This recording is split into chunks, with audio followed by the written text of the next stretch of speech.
আলোচনা হয়েছে, আমাদের একটি ফলপ্রসূ আলোচনা হয়েছে এবং ছাত্র নাগরিক অভ্যুত্থানকারীদের পক্ষ থেকে যেই সরকার প্রস্তাব করা হবে সেই প্রস্তাবিত সরকারি চূড়ান্ত অন্তর্বর্তীকালীন সরকার হবে, সেই নিশ্চয়তা আমরা আজকে বঙ্গভবন থেকে পেয়েছি।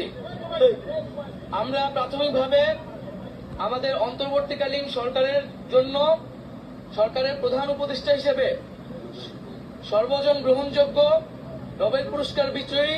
আন্তর্জাতিক খ্যাতিসম্পন্ন ব্যক্তিত্ব ডক্টর মোহাম্মদ ইউনূসের নাম প্রস্তাব করেছিলাম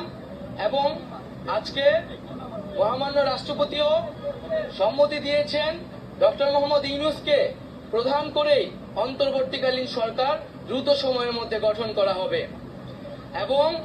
আমরা এই অন্তর্বর্তীকালীন সরকারের একটি প্রাথমিক তালিকা দিয়ে